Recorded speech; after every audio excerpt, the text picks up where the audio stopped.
Morning treats. Morning treats. Ito na po.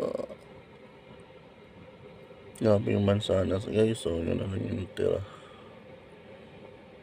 Ito yung binibigay ko sa kanya. Natin isda ba to? Pusit. Ewan ko. Ito yung cover niya, no?